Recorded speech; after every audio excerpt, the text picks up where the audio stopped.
I had plans today to go out and record this video in a pretty setting, but things totally unraveled overnight. We had a lot of freezing rain, which caused a bunch of black ice on the roads, which meant that school was canceled for like the 5th time this year, so the boys are home with me.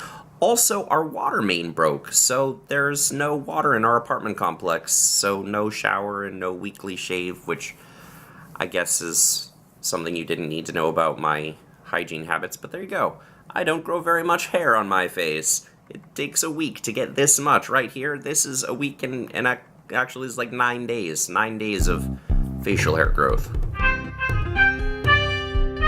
So, no segue. The lectionary this week includes a passage from 1 Corinthians, the beginning of the letter, in fact. The part of the letter where Paul's always like, hey, all my people over there, I'm so happy to write to you and talk to you. I hope you're doing well, and thank you, and you're awesome for all of these reasons. And, you know, he specifically mentions people by name who he knows in the community and goes on for a little bit about how wonderful they are, gives them compliments and stuff. I've often thought these portions of the letters are the hardest to do anything with homiletically. I mean, they're the most personal and unique to Paul and people he knew about whom we don't know very much, who all died over 1900 years ago. But then I started thinking about addresses I've heard from people I really respect. I'm talking about people who've done a lot of coalition building, who have done a lot of solidarity work, people who have put their bodies, their physical selves on the line for justice with other people.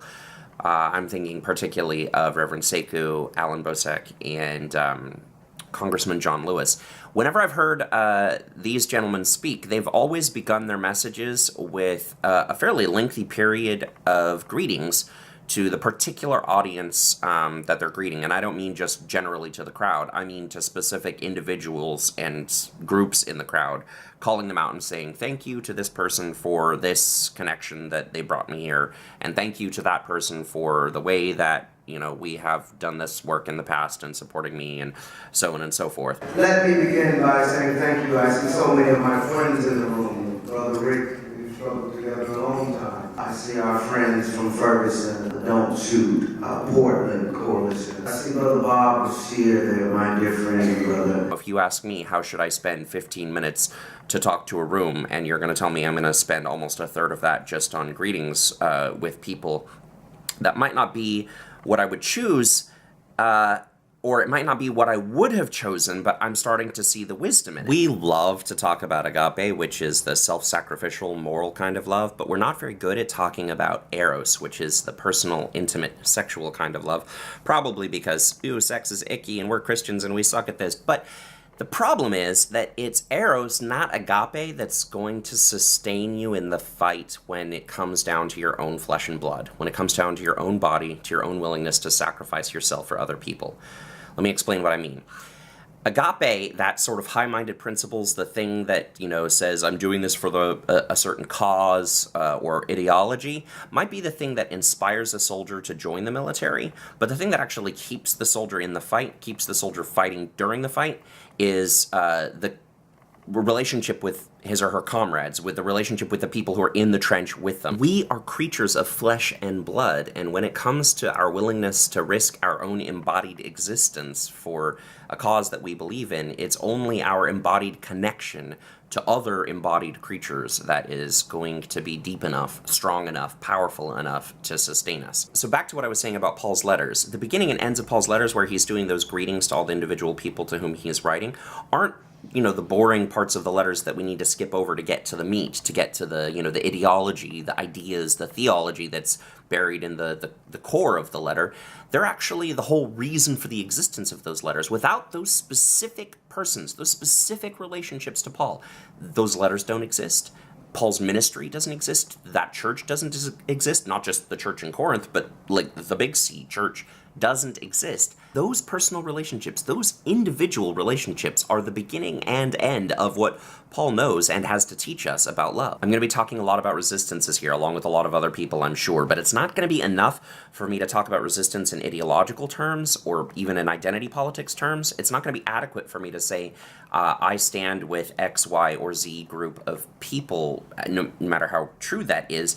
It's going to take specific individualized relationships. It's going to take cultivating and nourishing relationships with persons that have names, with embodied flesh and blood human beings, because it's that embodied flesh and blood that really will sustain me and you and anyone else who's wanting to do this work when it gets difficult to do so.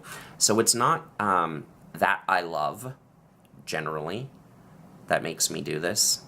It's that I love you, specifically. It's that I love my children, Avery and Curran, and I want them to live in a world that has a habitable climate, and for their children to live in a world that has a habitable climate. It's that I love you, Emily Brewer, and Ben Snipes, and Bill Galvin, and Bill Coop, and Marilyn White, and Janor Harder, and Shannon Van Campo, and Jesse Light. It's you people at Presbyterian Peace Fellowship who give me courage, who make me want to do better. I love you, Doug Hagler and Nick Larson, my two first and best collaborators who got me in this habit that I can't break. Rick, in the past decade, you've gone from being someone I admire greatly from a distance to being someone I admire even more up close and get to partner with regularly, and you might be the only person I know who can outdo me for pure extroverted energy. Carol, you have gone out of your way to lift me up as a creator, as a writer, so many times. I mean, all the way back when the blogosphere was a brand new thing and we were both baby bloggers. You were in my corner then, and you've been in my corner again and again, and I will always be in yours. Speaking of which, everybody, Carol Howard Merritt has a new book coming out. It's going to be amazing. She poured her heart and soul into it, so everybody should go order it right now. Selena, I didn't know collegial relationships could be so important until you came along. You have actually made me a kinder and gentler person, which a lot of people tried and failed to do, so thank you. So many of you out there are inspiring me on a regular basis. Laura Heifetz, I wish I could be as fierce as you. Mihi, you just go from strength to strength. Your writing was already incredible, and now Presby Intersect is blowing me away on a regular basis.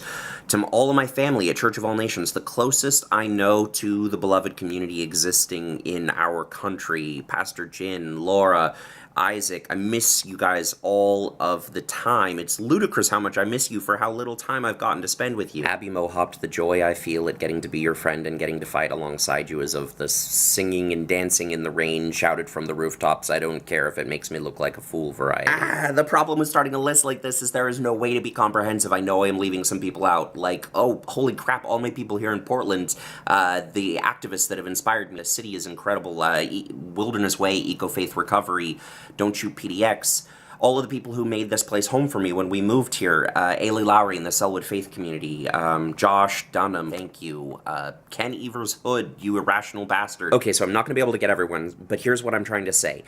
Insofar as I am able to risk myself for what is just, for what is right, insofar as I am capable of putting my body, putting my flesh on the line to oppose oppression and to work for a better and more beautiful world, it won't be sustained by, it won't be driven principally by an inner sense of ethical conviction or commitment to our society, much as that may be what initially inspired me to do it.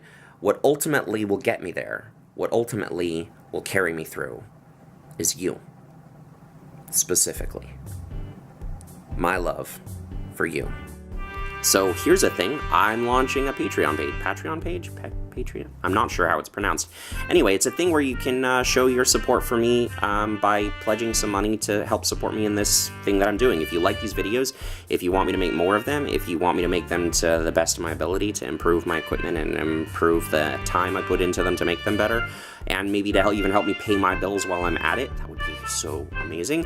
You can pledge $1 per video or more if you want, or less even. You can set a limit, like I'll only do once a month or twice a month. Give me $1 a month and I would be super grateful. I promise that everything I receive will not go to building upon this epic game collection you see behind me, but will go to very serious and needful expenses.